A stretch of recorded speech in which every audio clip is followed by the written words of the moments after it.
Assalamualaikum warahmatullahi wabarakatuh. Bagaimana kabarnya Sobat Kriskom dimanapun Anda berada dan juga para pemirsa. Mudah-mudahan semuanya selalu mendapatkan lindungan dari Allah Subhanahu wa taala, sehat selalu, lancar rezekinya, dan juga mudah-mudahan terhindar dari virus corona ini.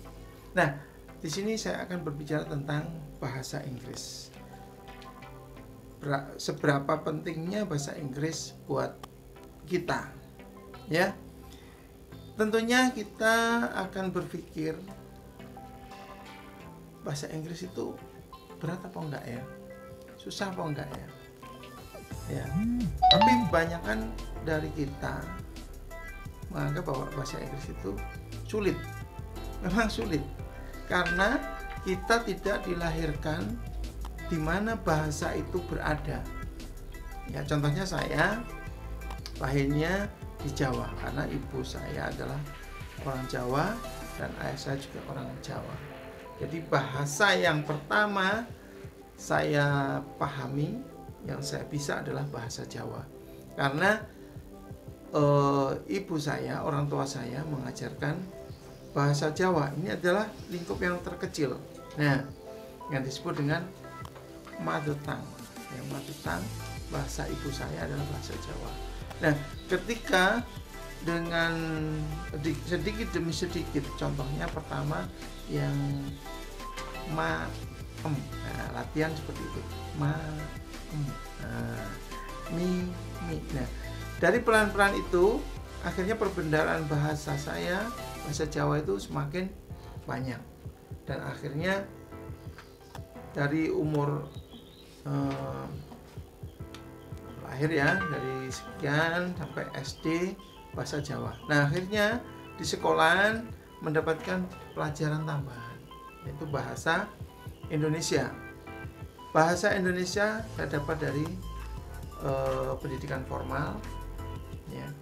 Akhirnya tambah lagi satu bahasa, yaitu bahasa Indonesia. Nah, zaman sekarang bahasa Inggris itu sudah diajarkan di SD. Zaman saya belum ada bahasa Inggris. Nah, akhirnya kita mendapat tambahan lagi satu bahasa, yaitu bahasa Inggris. Tetapi kita banyak mengalami kesulitan, ya, kesulitan untuk berbicara bahasa Inggris. Yang paling utama adalah berbicara bahasa Inggris. Dan kenapa demikian? Karena ya, saya sadari bahwa belajar bahasa Inggris itu juga sulit. Ya. Karena pertama, kita bisa bandingkan dengan waktu saya kecil tadi di rumah dengan lingkungan bahasa Jawa, teman-teman sekampung itu bahasa Jawa. Akhirnya bahasa Jawa itu secara otomatis bisa saya kuasai, ya. Kemudian yang kedua, setelah saya sekolah bahasa Indonesia, dengan frekuensi penggunaan bahasa Indonesia itu, maka saya akan terbiasa dengan bahasa itu, akhirnya bisa menguasai. Nah, kemudian yang ketiga, dengan tambahan bahasa Inggris. Nah, ini kendalanya. Kenapa kita merasa sulit mempelajari bahasa Inggris? Yang pertama adalah kita tidak menggunakan bahasa itu dalam kehidupan sehari-hari. Contohnya di rumah sudah pakai bahasa Jawa, di sekolah bahasa Indonesia. Tapi untuk porsi menggunakan bahasa Inggris itu kurang. Jadi praktek untuk mengucapkan bahasa Inggris itu kurang. Nah, dan jika juga kita tidak bertemu dengan orang yang menggunakan bahasa Inggris itu, terutama saya di kampung, ya. Jadi di kampung itu jarang ada orang asing, ya, atau istilahnya bahasa Inggris dari Inggris, dari Amerika, Australia, jarang sekali, dan bahkan nggak ada. Makanya penggunaan bahasa Inggris itu kurang. Jadi kesulitannya di situ. Nah, kemudian dengan hal ini, bahwa bahasa Inggris itu atau bahasa pada umumnya adalah merupakan kebiasaan yang harus atau yang sering dilakukan, ya, sering dilakukan akhirnya terbiasa. Nah, sekarang kita tahu bahwa bahasa Inggris itu merupakan bahasa internasional, ya. Sebagai contoh, lingkup kecil saja, kita di Indonesia, saya orang Jawa, kemudian di Indonesia itu terdiri dari pulau-pulau, dan tentunya pulau-pulau itu adalah banyak suku bangsa. Nah, Indonesia sendiri mempunyai beraneka macam bahasa, ya, bahasa Madura, bahasa Sunda, bahasa Sulawesi, ada Medan bahasanya, kemudian di Papua, sehingga ada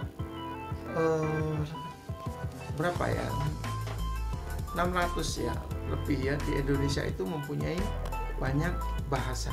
Nah, kemudian dengan bersatunya pulau-pulau itu menjadi bagian dari wilayah Indonesia, maka untuk mempersatukan bahasa itu, maka ditetuskanlah adalah bahasa Indonesia sebagai bahasa nasional. Jadi dari bahasa daerah, tentunya kalau seandainya dengan bahasa daerah, saya ke Madura aja nggak ngerti bahasanya, ya. Orang Madura bilang bahasa dengan menggunakan bahasa Madura, saya menggunakan bahasa Jawa, akhirnya nggak nyambung. Saya ke Sunda, orang Sunda ngomong bahasa Sunda, saya ngomong bahasa Jawa, nggak nyambung ya. Nah, akhirnya dengan kesulitan komunikasi antara penduduk Indonesia, akhirnya dalam Kongres Sumpah Pemuda ya diputuskan bahwa bahasa Indonesia adalah bahasa persatuan, nah, kita sebut dengan bahasa nasional. Sekarang kita termasuk bagian dari dunia tentunya banyak negara. Ada negara di sana, ada Jepang, Korea, Taiwan, ya, Vietnam, Australia, Prancis, Belgia, Australia. Nah, akhirnya dengan beraneka macam negara itu tentunya mempunyai bahasa masing-masing, ya. Jerman mempunyai bahasa Jerman, Jepang mempunyai bahasa Jepang, kemudian di India mempunyai bahasa India. Tentunya kita di dunia global yang saat ini, tentunya kita kesulitan untuk berkomunikasi dengan mereka, ya. Kita menggunakan bahasa Indonesia, orang Jepang menggunakan bahasa Jepang, nggak nyambung, nggak bisa. Kemudian kita ke misalnya ke Australia, di sana menggunakan bahasa Inggris, saya menggunakan bahasa Indonesia, nggak nyambung, ya. Begitu juga kita ke Prancis, ke Belanda dan sebagainya, tentu kesulitan dalam berkomunikasi. Akhirnya bahasa internasional itu bahasa Inggris. Kenapa kok bahasa Inggris itu dijadikan sebagai bahasa internasional? Karena sejak dulu, ya, Inggris itu sudah maju teknologinya, dan termasuk negara Inggris itu adalah negara yang suka berpetualang, ya, menyebar kemana-mana. Mungkin sepertiga atau dari belahan bumi ini kebanyakan merupakan jajahan Inggris. Nah, Inggris tidak mau mempelajari bahasa di mana dia datangi negara yang didatangi, tapi Inggris memberikan pelajaran atau mengajari mereka berbahasa Inggris. Akhirnya secara kontinu, akhirnya untuk komunikasinya menggunakan bahasa Inggris. Nah, daerah jajahan-jajahan itu akhirnya bisa berbahasa Inggris. Nah, dengan banyaknya pengguna bahasa Inggris di dunia ini, maka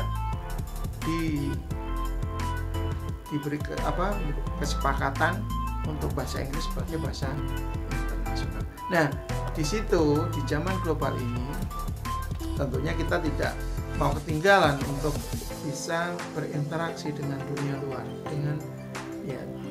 dengan negara-negara di dunia ini. Ya, seandainya kalau siswa mendapat beasiswa atau pertukaran pelajar ke negara lain, tentunya kalau tidak didukung dengan bahasa Inggris yang bagus, maka akan kesulitan. Nah, di sini jadi pentingnya bahasa Inggris, pentingnya penguasaan bahasa Inggris itu menjadi motivasi utama untuk kita belajar bahasa Inggris. Tapi juga masih banyak kekurangan untuk bisa berbahasa Inggris karena ya kendala dalam penggunaan bahasa Inggris setiap hari itu kurang.